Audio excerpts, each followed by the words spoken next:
యేసుక్రీస్తు ప్రభువారు ఈ భూమి మీద మరి ఎందుకు జన్మించారంటే, ఆయన అన్నారు, ఈ భూమి మీద ఉన్నప్పుడు పాపులను రక్షించడానికి క్రీస్తు యేసుగా నేను ఈ లోకానికి దిగి వచ్చానని మరి యేసుక్రీస్తు ప్రభువారు మరి చెప్పి ఉన్నారు. మరి యేసుక్రీస్తు ప్రభువారికి మరి ఈ భూమి మీద ఒక బిరుదు పెట్టబడింది. ఏంటి అదంటే, ఆయన పేరు పాప విమోచకుడని. యేసుక్రీస్తు ప్రభువారు మరి పాపులందరినీ రక్షించడానికి, పాపము నుండి ప్రతి మనిషిని విడిపించడానికి, పాపాన్ని మార్పింప చేయాలని, మార్పు చెందాలని యేసుక్రీస్తు ప్రభువారు ఈ భూమి మీద అనేకమైన బోధలు మరి చేసి ఉన్నారు. ఇంతకీ పాపము నుండి విడిపిస్తున్నాడు అంటున్నారు కదండి. మరి పాపం అంటే ఏంటి అనే ప్రశ్న మరి చాలామంది కలుగుతుంది. మరి పాపం అంటే ఏంటి అని అంటే, మరి దేవుని వాక్యమైన బైబిల్ ఈ విధంగా చెబుతుంది, ఆజ్ఞ అతిక్రమమే పాపం అని చెప్పేసి, దేవుని మాట వినకపోవడమే పాపమని. అదేవిధంగా యాకోబు రాసిన పత్రికలో మేలైనది చెయ్యనెరుగయు మరి అలాగ చేయకపోవడమే పాపమని పరిశుద్ధ గ్రంథమైన బైబిల్ చెబుతుంది.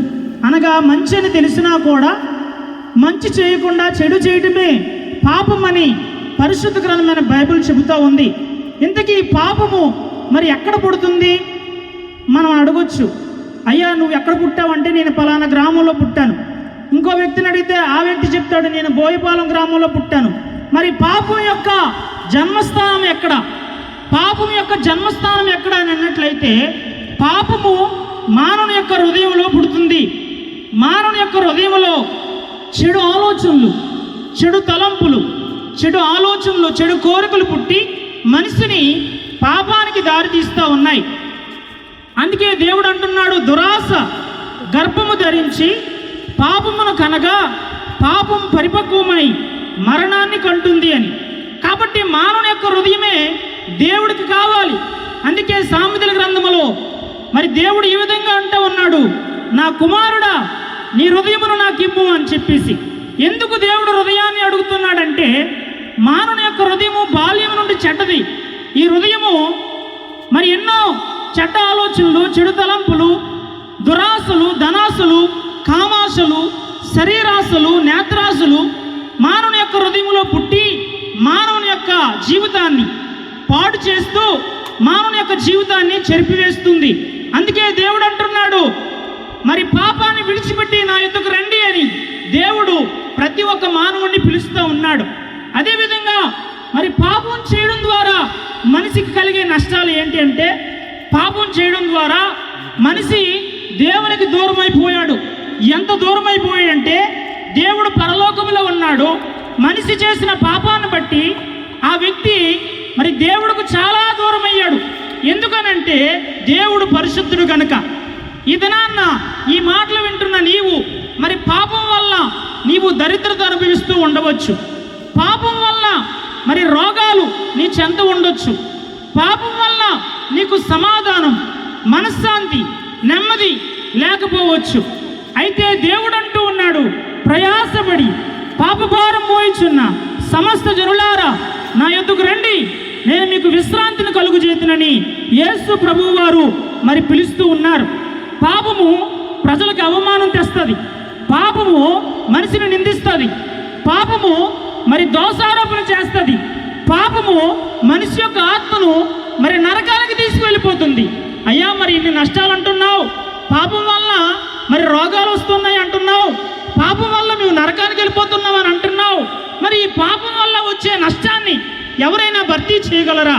ఈ పాపం వల్ల వచ్చే నష్టం నుండి ఎవరైనా తప్పించగలరా అనే ప్రశ్న మీలో కలిగినప్పుడు దేవుడు అంటూ ఉన్నాడు, మరి పాపపు సమస్యకు దేవుని పరిష్కారం ఏంటయ్యా అంటే, మరి దేవాతి దేవుడు మరి ఈ లోకంలో ఉన్న మనుషులందరూ త్రాగుడికి, జోదానికి, వ్యభిచారానికి, అబద్ధాలకు, దొంగతనానికి మరి మనిషి అలవాటు పడిపోయి మరి పాపం వల్ల నశించిపోతున్న మానవుణ్ణి వెతికి రక్షించడానికి తండ్రి అయిన దేవుడు తన ఏకైక కుమారుడైన యేసుక్రీస్తు ప్రభువు వారిని ఈ భూమి మీదకి మరి ఆయన పంపి ఉన్నారు.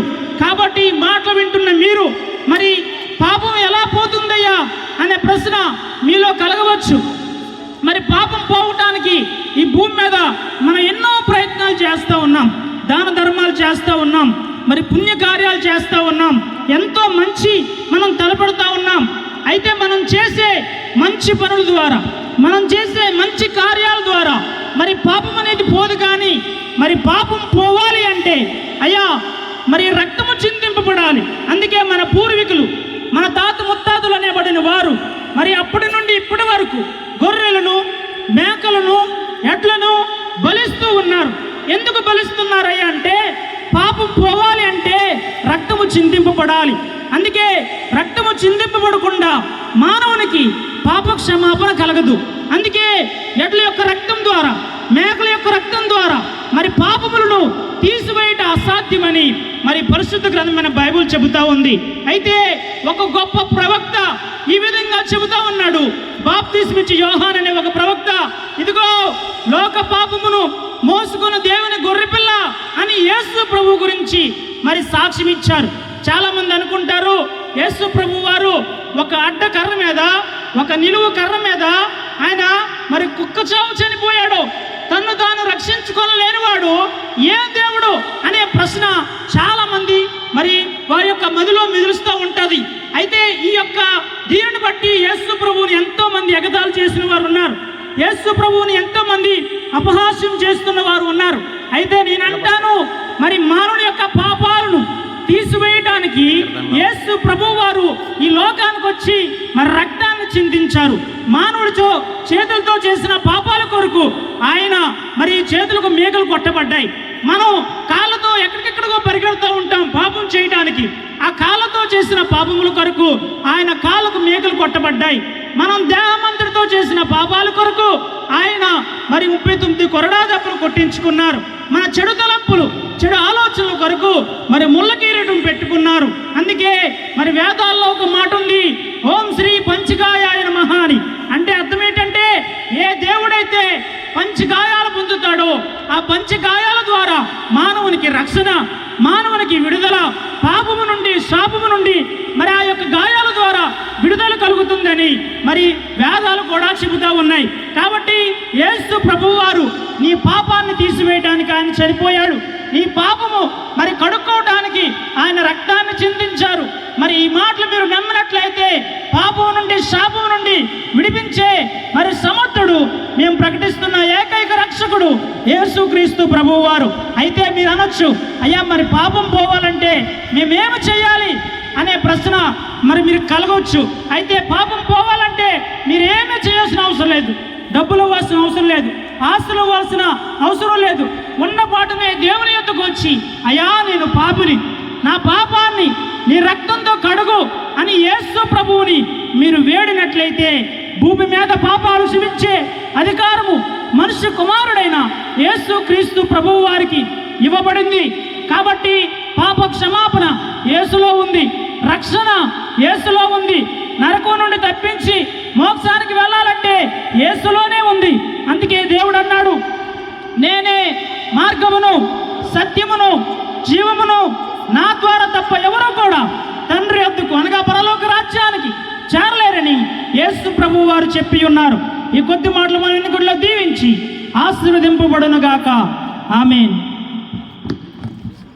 ప్రార్థన. తండ్రి మీకు వందనాలు చెల్లిస్తున్నాం ప్రభా.